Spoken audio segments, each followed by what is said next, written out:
Good morning students. हमारा electric charge and field वाला chapter चल रहा था। आज उसका एक नया टॉपिक इलेक्ट्रिक फ्लक्स, विद्युत फ्लक्स के बारे में अपन पढ़ेंगे। अपना टॉपिक है इलेक्ट्रिक फ्लक्स।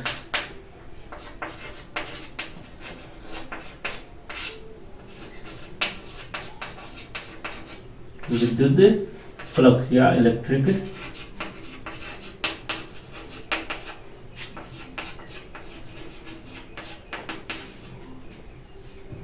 फ्लक्स। विद्युत फ्लक्स क्या है? देखो, ये कोई पृष्ठ है, ये कोई पृष्ठ है जिसे अपन एस नाम देते हैं। एस पृष्ठ है। इस पृष्ठ से ये विद्युत क्षेत्र रेखाएं हैं, ये गुजर रही हैं। विद्युत क्षेत्र रेखाएं गुजर रही है। ये क्या है? विद्युत क्षेत्र रेखाएं। तो किसी पृष्ठ से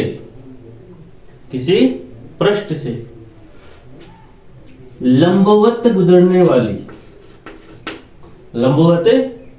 वाली किसी पृष्ठ से लंबवत गुजरने वाली विद्युत क्षेत्र रेखाओं की संख्या, विद्युत क्षेत्र रेखाओं की संख्या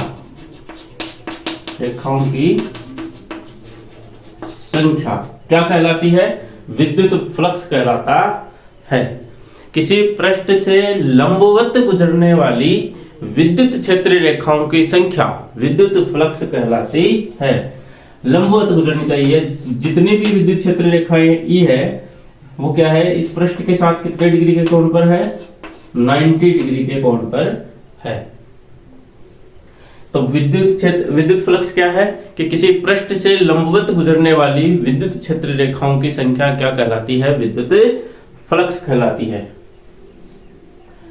दूसरी कि विद्युत फ्लक्स को अपन फाई से लिखते हैं, फाई या फिर फाई ई से लिखते हैं। फाई से भी लिखते हैं और फाई ई से भी लिखते हैं। ये क्या है? फाई। विद्युत क्षेत्र ई तथा अल्फांश क्षेत्रफल या क्षेत्रफल के अदिश गुणनफल को विद्युत फ्लक्स कहा जाता है। विद्युत फ्लक्स कहा जाता है। विद्युत क्षेत्र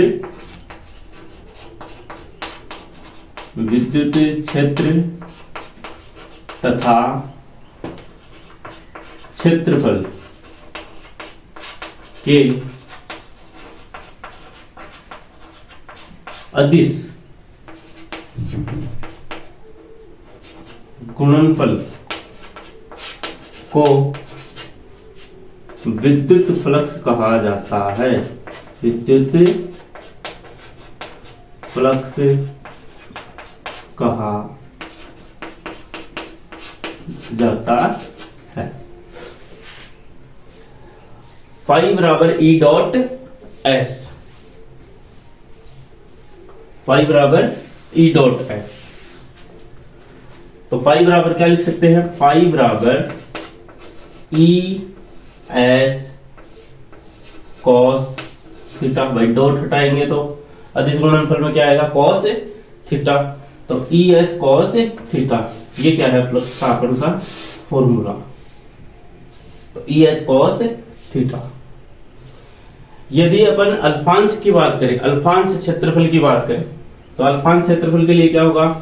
डेल फाई अल्फांश क्षेत्रफल के लिए, अल्फांश क्षेत्रफल के लिए डेल फाई बराबर ई डॉट डेल एस।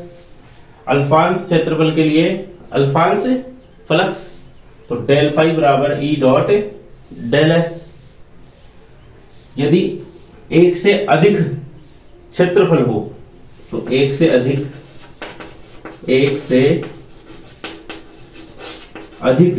पृष्ठों के लिए फ्लक्स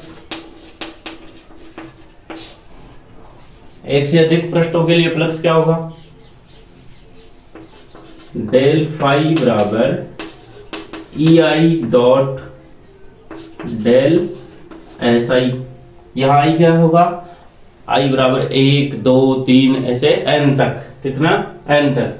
और जो डेल एस आई है वो टेंस टू कितना होगा 0, लगभग 0 के। यदि संपूर्ण पृष्ठ की बात करें तो संपूर्ण पृष्ठ के लिए विद्युत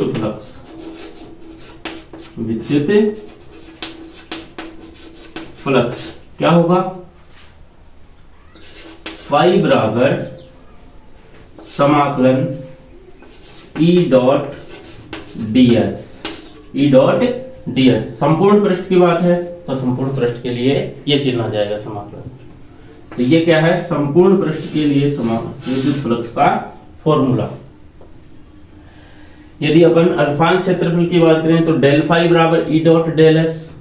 यदि एक से अधिक पृष्ठ हैं तो उनके लिए E I dot del S I. और यदि संपूर्ण पृष्ठ की बात करें तो संपूर्ण पृष्ठ के लिए क्या हो जाएगा, E dot D S, phi बराबर समाकलन ई डॉट डी एस। इसको भी यदि खोलेंगे तो क्या होगा, फाई बराबर समाकलन E D S cos theta. अब बात करते हैं कोस थीटा क्या है। कोस थीटा है विद्युत क्षेत्र और क्षेत्रफल के मध्य का कोण है।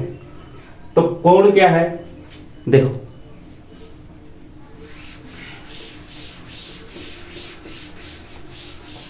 अपना फॉर्मूला है फाई बराबर ई डॉट डी एस।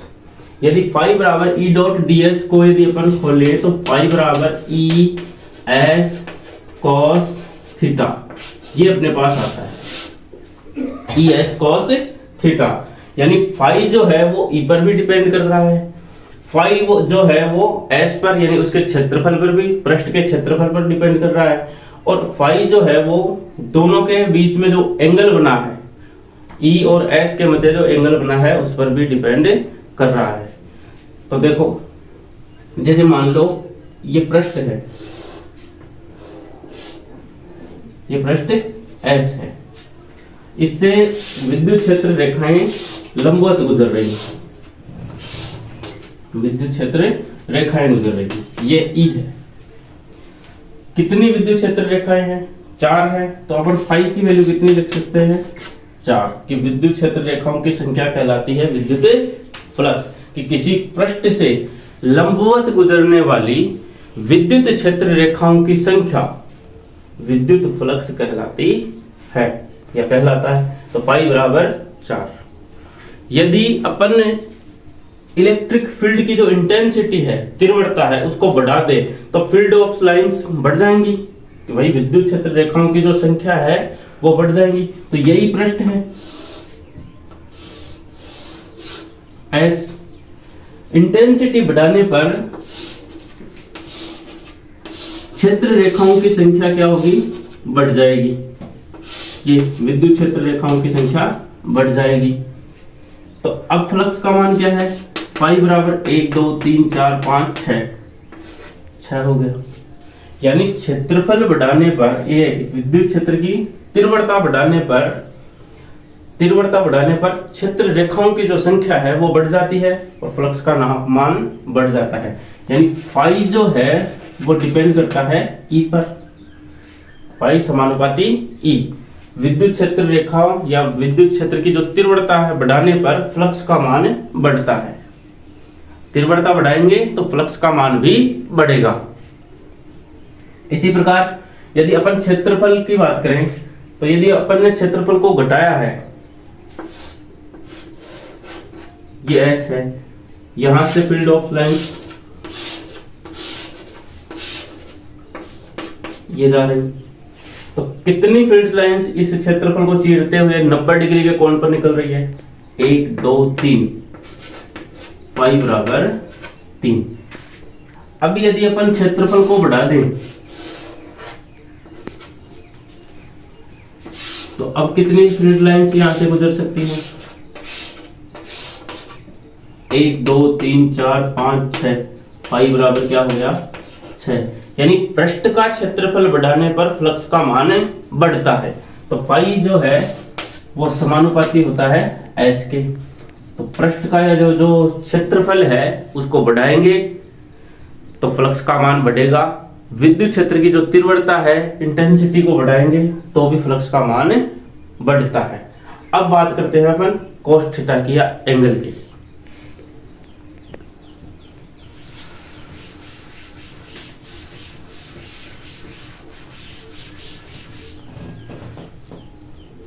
जैसे मान लो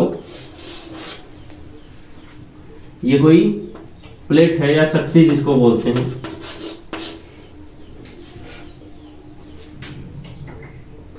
यहां से एक इलेक्ट्रिक फील्ड निकल रही है ई, यहां से इलेक्ट्रिक फील्ड जो इस पर थीटा कोण से जा रही है। यहां पर जो इसका एरिया है, एरिया वेक्टर हमेशा किसी भी पृष्ठ के लंबवत बाहर की ओर लिया जाएगा। तो ये जो आएगा ये एस वेक्टर आएगा, पृष्ठ के लंबवत बाहर की ओर, पृष्ठ के लंबवत बाहर की ओर। ई जो है उसके दो कंपोनेंट होंगे, एक ये वाला ई साइन थीटा और एक इसके साथ जो एंगल बना रहा है थीटा, इसके साथ वाला ये ई कॉस थीटा। तो इन दोनों कंपोनेंट्स में कौन सा वाला कंपोनेंट इस चकती को चीरते हुए 90 डिग्री के कोण से बाहर है, वही वाला उस विद्युत फ्लक्स बनाएगा। तो ये वाला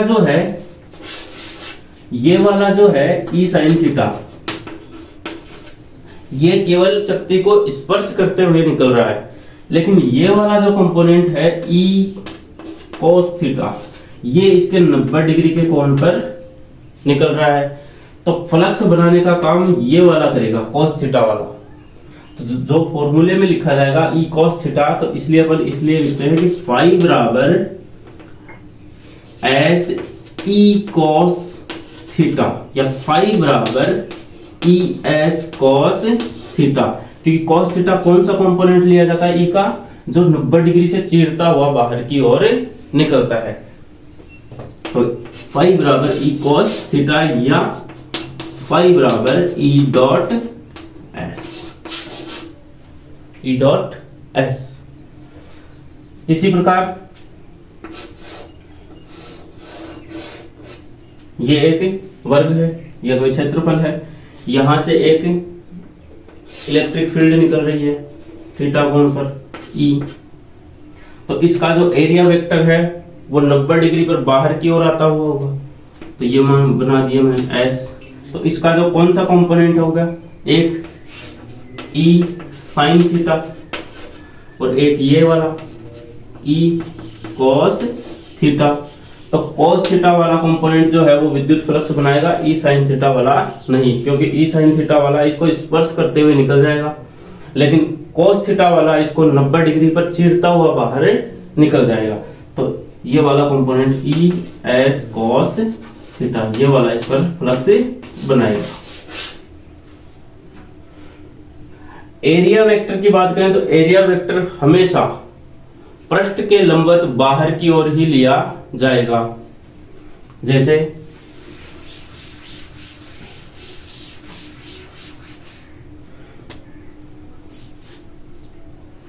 ये एक गोला है, यदि इस पर एरिया वेक्टर लेना हो तो एरिया वेक्टर क्या होगा, पृष्ठ के लंबवत बाहर की ओर एस। यदि यहां लेना हो बाहर की ओर, अंदर भी ले सकते हैं लेकिन अंदर वाला नहीं लेना है, लेकिन बाहर वाला पृष्ठ का जो एरिया वेक्टर है वही लिया जाता है। यहां पर लेना हो तो बाहर लंबवत बाहर की ओर, और जितने भी गोले से जो एरिया वेक्टर लिए जाएंगे वो सेंटर से पास करते हैं। इसी प्रकार यदि एक शक्ति है तो शक्ति का जो एरिया वेक्टर लिया जाएगा वो पृष्ठ के लंबवत बाहर की ओर लिया जाएगा। एक वर्ग है तो वर्ग का जो एरिया वेक्टर लिया जाएगा वो भी पृष्ठ के लंबवत बाहर की ओर लिया जाएगा। ये 3D है, ये 2D सरफेस है। 3D सरफेस के अंदर एरिया वेक्टर बाहर की तरफ लिया जाता है और 2D सरफेस के अंदर एरिया वेक्टर उसी दिशा में मान लेते हैं जिस तरफ इलेक्ट्रिक फील्ड होती है। तो इस वाले में यदि इलेक्ट्रिक फील्ड यदि इस तरफ हो तो 2D में सरफेस इस तरफ भी बाहर लिया जा सकता है। यदि 2D में सरफेस इलेक्ट्रिक फील्ड इस तरफ हो तो S वाला इस तरफ भी, ये प्लस बनाएगा, प्लस इलेक्ट्रिक फील्ड बनाएगा, ये माइनस विद्युत फ्लक्स का बना देगा। प्लस धनात्मक विद्युत फ्लक्स और ये ऋणात्मक विद्युत फ्लक्स बनाएगा। यानी 2D सरफेस के लिए 2D सरफेस के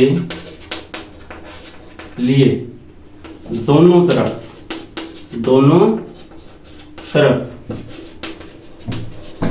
एरिया वेक्टर लिए जा सकते हैं, लेकिन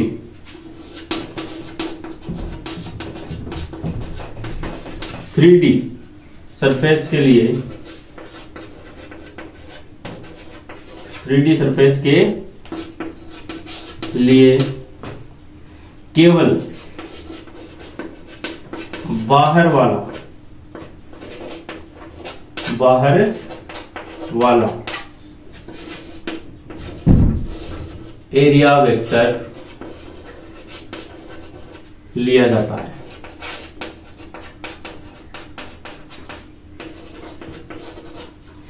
थ्री डी की बात करें और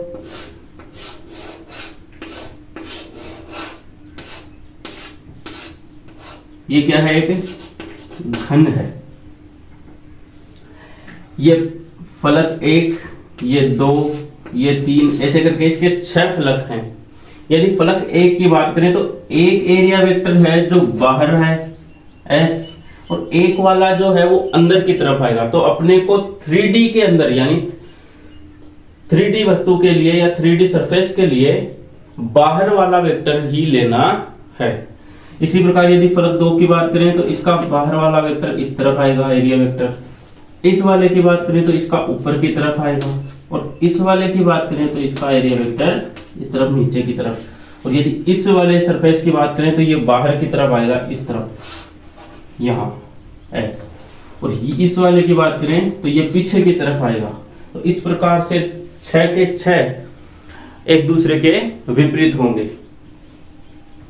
तो ये क्या हो गए एरिया वेक्टर। 3D के लिए केवल बाहर वाला एरिया वेक्टर लिया जाएगा, लेकिन 2D में अपन दोनों सरफेस के लिए ले सकते हैं। एक तरफ प्लस हो जाएगा, एक तरफ माइनस विद्युत फ्लक्स बनाएगा। यानी विद्युत फ्लक्स है वो धनात्मक भी हो सकता है और ऋणात्मक भी हो सकता है। धनात्मक और ऋणात्मक केवल 2D सरफेस के लिए होता है। यदि एरिया वेक्टर बाहर की तरफ उसी दिशा में है, विद्युत क्षेत्र एरिया वेक्टर की दिशा में है, तो फ्लक्स धनात्मक होगा, और यदि दोनों की दिशा एक दूसरे के विपरीत है तो क्या होगा, विद्युत फ्लक्स ऋणात्मक होगा। जैसे ये एक वर्ग है, इसका एरिया वेक्टर इस तरफ है S, और विद्युत क्षेत्र भी इस तरफ है। तो विद्युत क्षेत्र और एरिया वेक्टर दोनों की दिशा क्या है, एक ही है। तो यहां जो फ्लक्स बनेगा वो धनात्मक बनेगा। और यदि विद्युत क्षेत्र की जो दिशा है वो यदि इस S के विपरीत है, एरिया वेक्टर के विपरीत है, तो यहां जो फ्लक्स बनेगा वो ऋणात्मक बनेगा।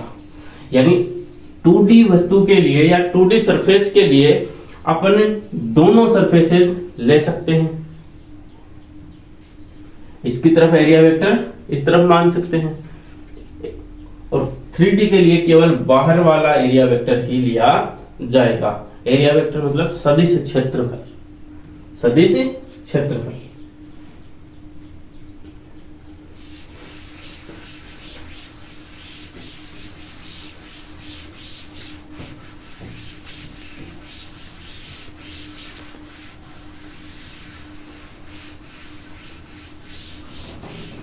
तो विद्युत फ्लक्स जो है वो विद्युत क्षेत्र की जो तीव्रता है E पर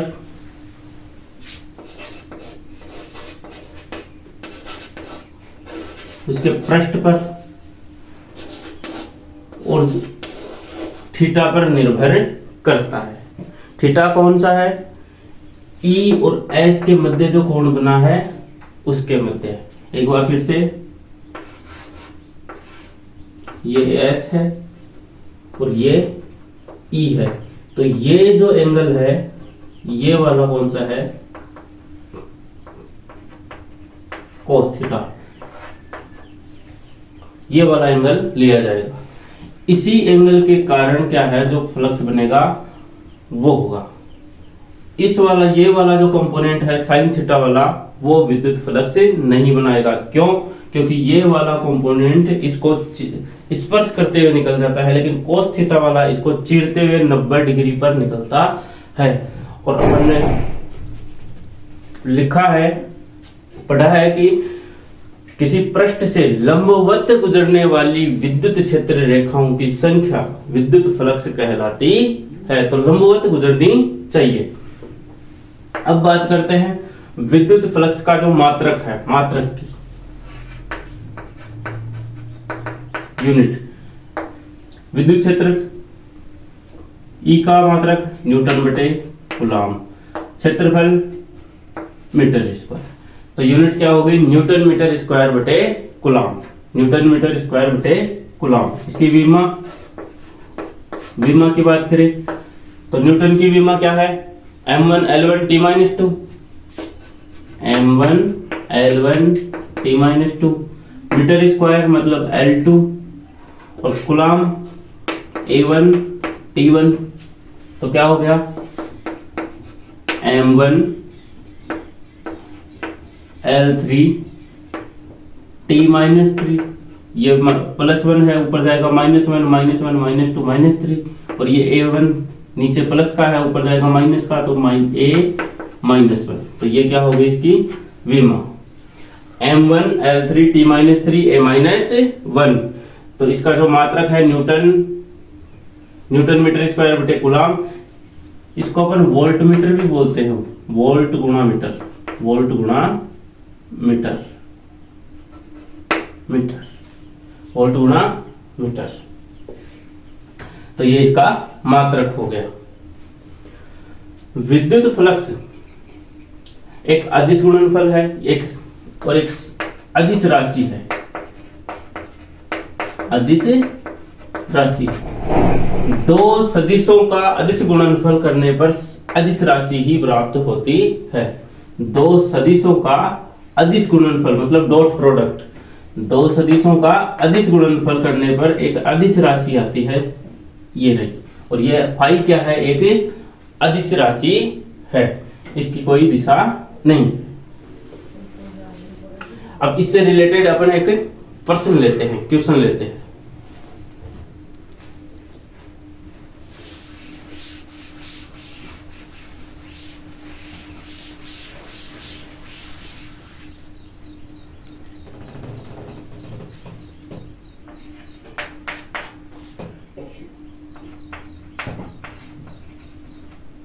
सिद्ध कीजिए कि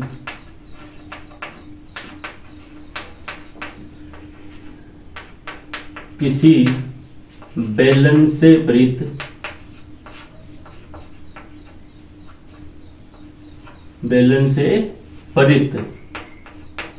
विद्युत फ्लक्स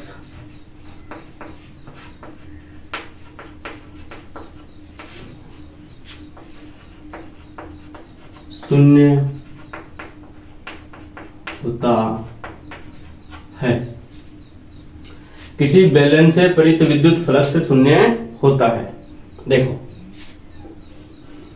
ये एक बेलन है जिसको एक समान विद्युत क्षेत्र ई में रखा गया है। ये क्या है? विद्युत क्षेत्र है। बाएं से दाएं की तरफ विद्युत क्षेत्र रेखाएं दिखाई गई है। इस बेलन को तीन भागों में बांटा है। ये वाला जो पृष्ठ है S1 है, ये वाला जो पृष्ठ है ये S2 है, और इस वाले पृष्ठ को अपन ने बोल दिया S3। जो S1 है उसका जो एरिया वेक्टर है वो बाहर की तरफ होगा ds। भाई एरिया वेक्टर किस तरफ लिया जाता है? पृष्ठ के लंबवत बाहर की ओर। तो ये पृष्ठ के साथ कितने डिग्री के कोण पर है? यहाँ 90 डिग्री के कोण पर। S2 वाला जो पृष्ठ है इसका जो एरिया वेक्टर होगा वो इस तरफ होगा ds। तो ये भी क्या है? 90 डिग्री के कोण पर। और S3 पृष्ठ का जो एरिया वेक्टर है वो इस तरफ होगा, बाहर की तरफ, पृष्ठ के लंबवत बाहर की तरफ। यहां भी क्या है? ये 90 डिग्री के कोण पर है। तो ये क्या है? पृष्ठ के लंबवत बाहर की ओर हो गया। तो लिखेंगे कैसे? चित्रानुसार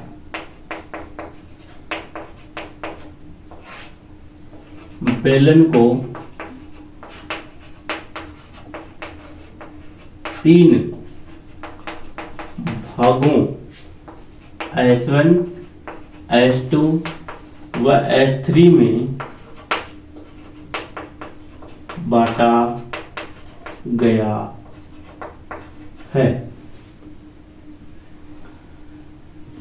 बेलन को 3 भागों S1, S2, S3 में बांटा गया है। तीनों भागों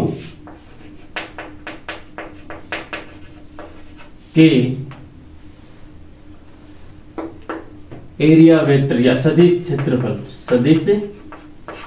क्षेत्रफल या कहते तीनों भागों के कारण उत्पन्न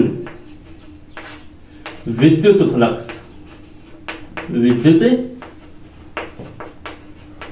फ्लक्स क्रमशः φ1, φ2 व φ3 हो तो कुल फ्लक्स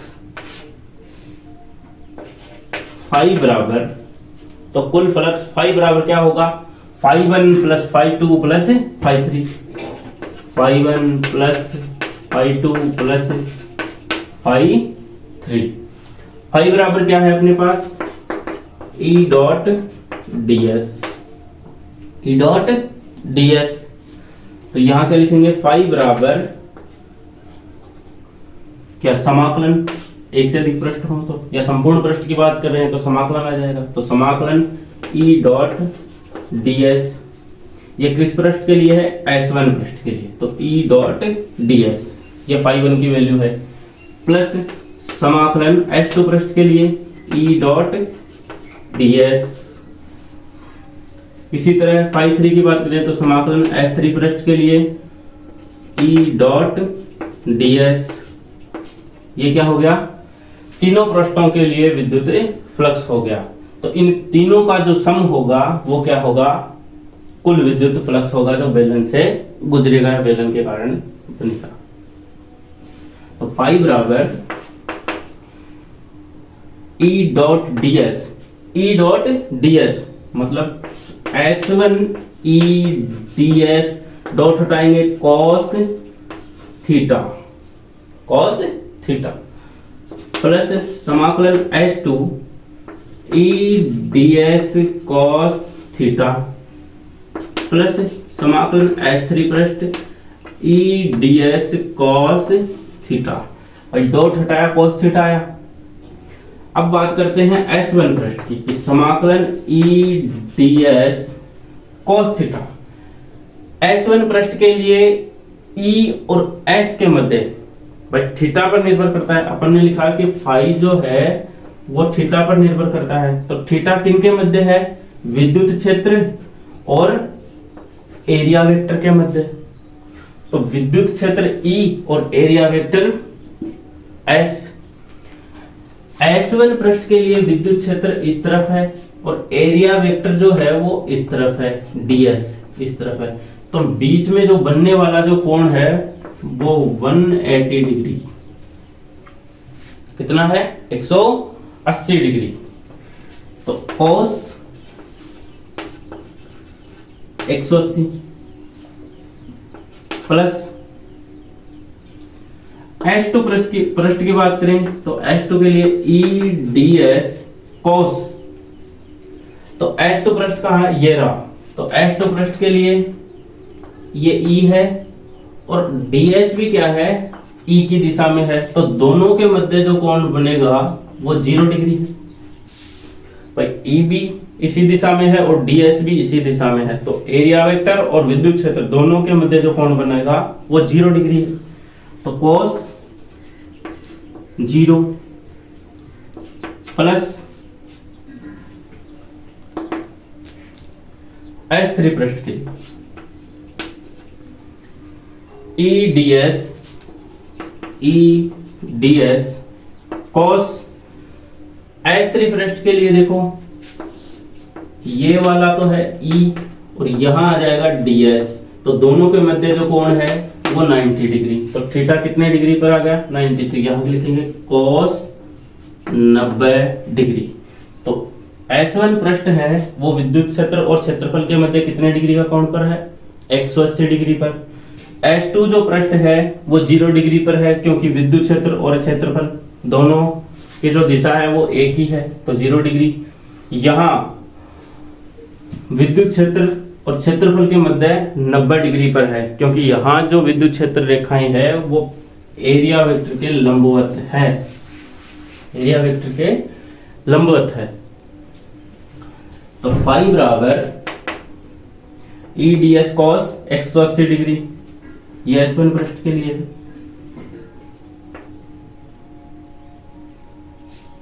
समाकलन ds, यदि समाकलन ds का समाकलन क्या होगा s, तो यहां क्या होगा cos 180 की वैल्यू -1, तो ये क्या हो जाएगा -es। यहां या फिर इससे कर लें कि E जो है वो एक समान है तो समाकलन से बाहर आ जाएगा, यहां हो जाएगा ds cos 180 डिग्री, या वैल्यू रख दें अपन प्लस, यहां आ जाएगा E समाकलन S2 ds cos 0 degree plus यहां आ जाएगा E समाकलन S3 पृष्ठ के लिए ds cos 90 डिग्री। अब फाई बराबर E ds का समाकलन S और cos 180 की वैल्यू -1, तो यह आ जाएगा -es, फिर प्लस S2 पृष्ठ के लिए cos 0 की वैल्यू 1, तो cos 0 की वैल्यू 1, तो ये कितना आ जाएगा E और ये ds का समाकलन S, तो ये आ जाएगा प्लस es। इसी प्रकार प्लस S3 पृष्ठ के लिए cos 90 की वैल्यू 0, cos 90 की 0, तो ये E ये 0 आ गया, तो ये तो पूरा टर्म ही 0 हो गया ना, 0, तो ये -es ये +es दोनों कैंसिल और फाई बराबर कितना आ गया 0। यानी जितनी विद्युत क्षेत्र रेखाएं इस बेलन में प्रवेश करेंगी उतनी ही विद्युत क्षेत्र रेखाएं बाहर निकल जाएंगी। तो इस बेलन से जो परित विद्युत फ्लक्स होगा वो कितना होगा, 0 होगा या 0 होगा। तो किसी बेलन से में प्रवेश करने वाली विद्युत या इस बेलन में प्रवेश करने वाली विद्युत क्षेत्र रेखाएं निर्गत क्षेत्र रेखाओं की संख्या के बराबर है, तो विद्युत फ्लक्स क्या हो गया इसका 0। तो किसी बेलन से परित विद्युत फ्लक्स का मान 0 होता है। यह था अपना आज का टॉपिक विद्युत फ्लक्स। अगली क्लास में अपन सतत आवेश वितरण कंटिन्यूअस चार्ज डिस्ट्रीब्यूशन के बारे में अपन पढ़ेंगे, ठीक है।